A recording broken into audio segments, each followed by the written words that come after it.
You've got Ty on the line on her podcast. So what's on her mind? And for you now, you are listening to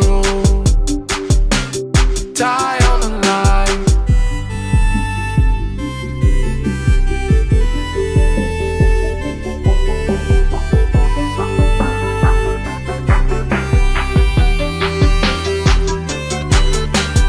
You've got Ty on the line on her podcast. So what's on her mind? And for you now, you are listening to Ty on the line.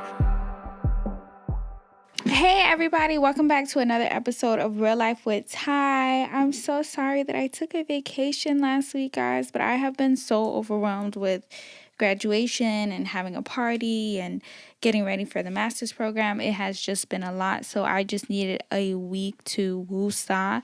And ironically, I'm actually more tired than I am when I'm like working and doing everything, so that's pretty interesting. But anyway, all is well, and we're gonna go ahead and talk about this week. New relationships versus old relationships. A lot of people have been hitting me up about the whole Ayesha Curry statement. So we're going to go ahead and dive into that as well. Let's get started. Darling, fetch me my teacup. This week's tea is Yogis Women Raspberry Leaf Tea, and I had it with 2 tea bags, and the messages are prosperity is within us and your strength is your own knowledge. Now, Yogi Raspberry Leaf Tea is a gentle way to support the female system. Raspberry leaf has been traditionally used by midwives and Western herbalists during pregnancy, as well as to help ease the discomfort of menstruation and to help support the uterus. I didn't drink this tea during my cycle, so as far as like helping with menstruation and like during your period, I don't know, but it does taste really good. It has that fresh taste and it's sweet. I didn't use that much honey because like I stated before, it is sweet and it smells really good. So definitely adding this to the drink again list. This month is Mental Health Awareness Month, and I want to go ahead and shed spotlight on that. Mental Health Awareness Month has been celebrated in May since 1949. We use this month to raise awareness about the importance of mental health and to stop the stigma associated with mental health. We use it also to promote help-seeking behaviors and emotional well-being practices, prevent suicide through individual education, outreach programs, and also special events. Now, I wanted to just go ahead and share this with you guys on what to say to someone struggling with their mental health. Some things that you would say is, I care about you and want to help. You are important to me. Your life is important to me. Tell me what I can do now to help you. You are not alone in this. I'm here for you. Talk to me. I'm listening. We will get through this together. If you suspect someone is actively suicidal, always seek emergency medical help. And also I want to provide you guys the number to the National Suicide Prevention Hotline, which is 1-800-273-8255. Once again, that's 1-800-273-8255. New relationships versus old relationships. New relationships are fun. They're exciting. The birds are chirping. This is the time to get to know someone. You figure out what they like, what they don't like, their goals, their vision. This is the time to be honest about your wants, your needs, your expectations, and everything in between. This is the time where every sentence ends in bae and kissy emojis, and you deal with the honeymoon stage. And this typically lasts like the first 3 to 6 months, depending on the way that you two are. Now, older relationships are the 3-year and up relationships. This is the using the bathroom in front of each other, farting freely, you know the family, you may live together, may not. You get super comfortable. Things can get boring. The longest relationship I've ever been in was 4 years. It was from when I was 18 to 21. There was a period of time like I honestly wasn't being satisfied sexually for like 6 months, and it happens. And in the Red Table Talk with Ayesha, they talk about how the relationship goes through different stages and there's different stages of commitment, which is true. I knew my ex social so good that I used to always get it mixed up with mine.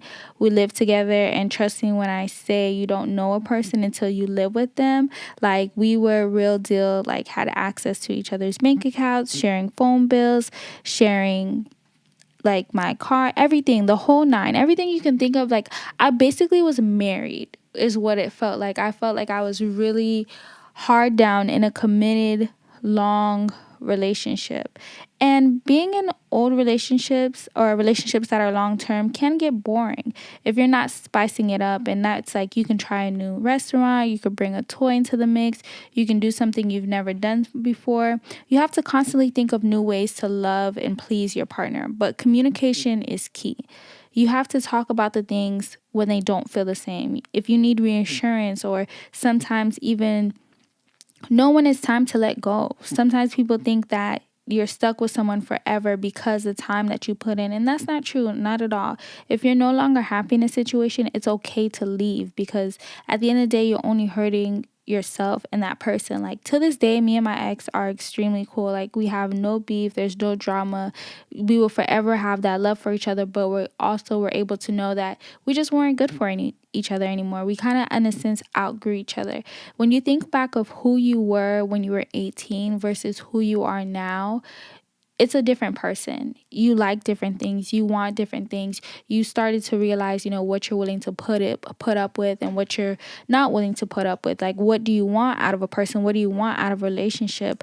You learn all of those things. And also, you learn a lot about yourself. That's why it's also important to have that period of time to be single, that time to get to know yourself and be in solitude, get in tune with you, what you like, what you don't like, what brings you joy, what makes you happy, what makes you sad, what, like, 100% getting to know you alone as an individual prior to getting into a relationship is so important. And a lot of people lose themselves in relationships, or kind of live in the shadow of the person that they're dating, which brings me to talk about the show. Well, it's not a show, I'm sorry, the movie Tyler Perry's Temptation, Confessions of a Marriage Counselor.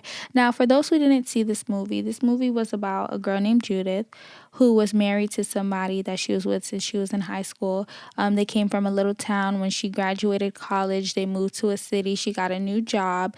And during that time, she kind of fell in love with a client. This is the typical, the grass doesn't always look greener on the other side scenario. This person was exciting. This person was new, intriguing. She started doing things she's never done before, and she stepped out on her husband.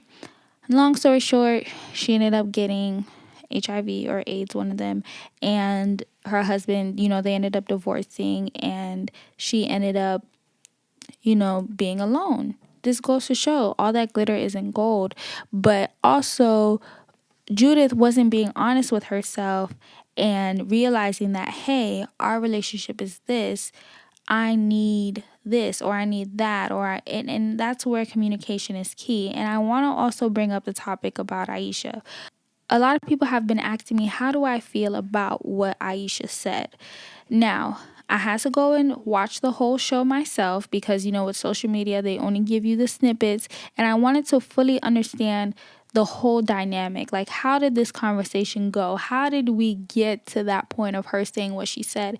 And during the interview, she also talks about how she had to separate herself from the relationship, how she had to become her own self. Because you guys have to remember, he is not only the son of an NBA player, which is one. Two, she's been with him since he was in high school, and from what I've seen is that he's been good since day one.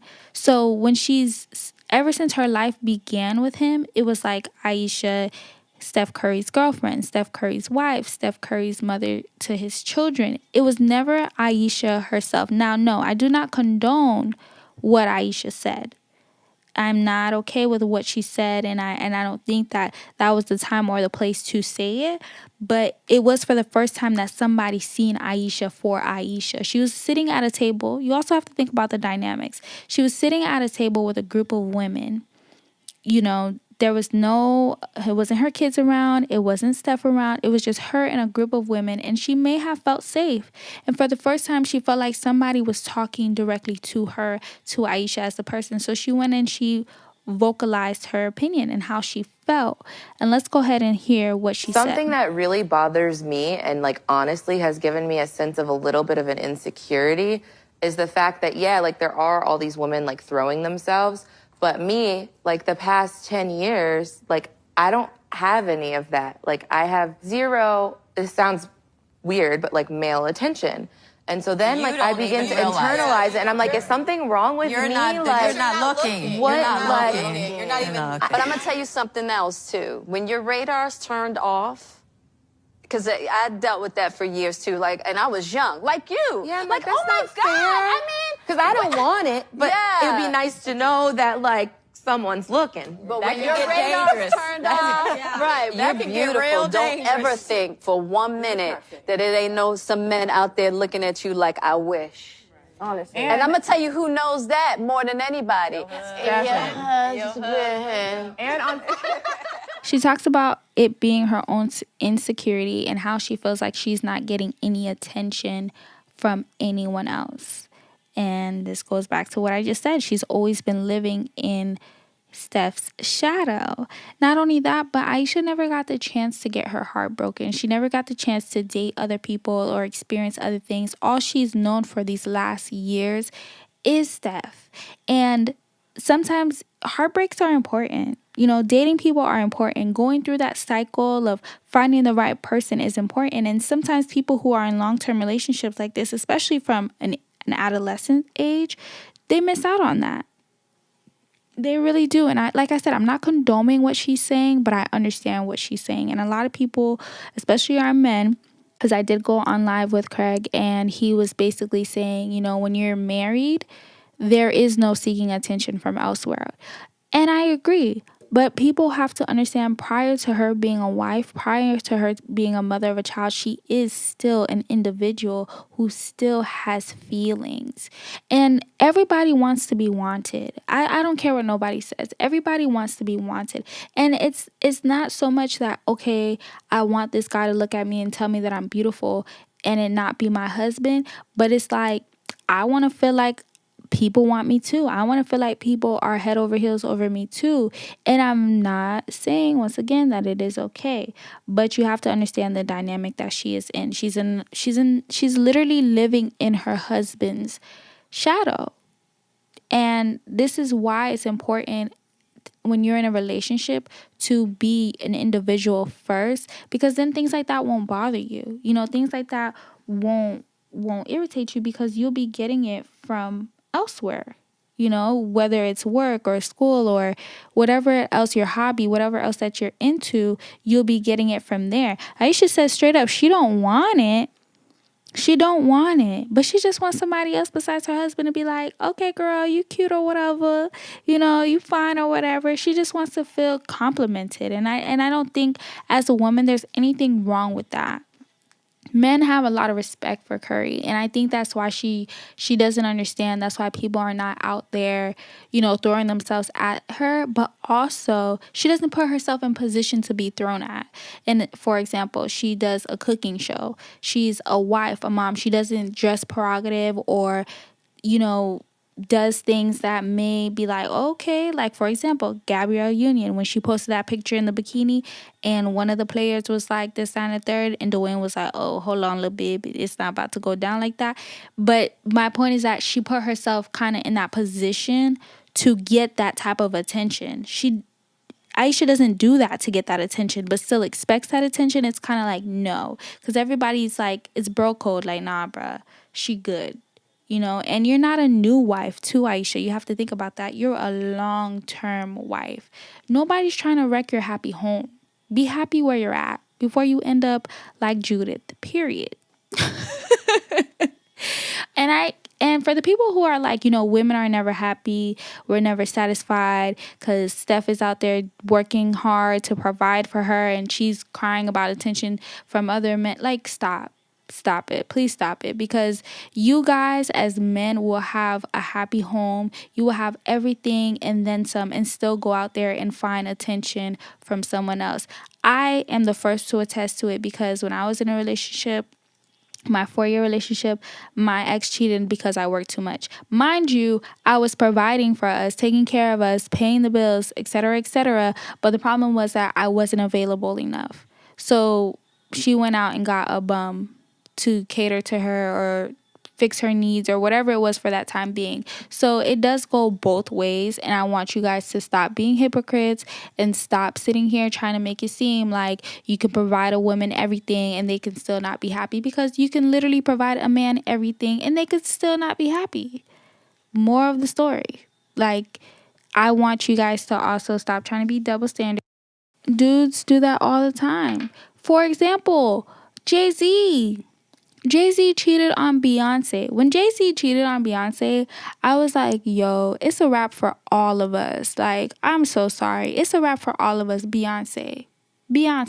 She's beautiful. She's talented. She has her own. She holds her own. She is literally the equivalent to you being a businesswoman, being strong, being black, being independent, etc., etc. And you go cheat on her with Becky with the long hair. And y'all want to jump on Ayesha because of what she said? Please have several seats. Y'all have several seats. Please do, because that just doesn't make sense. So back off Ayesha. She is human and she still gets to express her feelings. And she's just saying that this is how she feels. Okay? It's not right. It's not okay. But she is expressing herself. And her wonderful husband encouraged her to express herself. So honestly, at this point, Steph is just a saint. And Ayesha, just relax, boo. The grass isn't greener on the other side. Oh, as always, you can find me on Instagram and Twitter at Real Life with Ty, or you can email me at reallifewithty@gmail.com. You know I'm always down to talk to you, so you can hit me up on Instagram, Twitter, or my email. And as always, thank you so much for listening and tuning in to Real Life with Ty. Holla. You've got Ty on the line.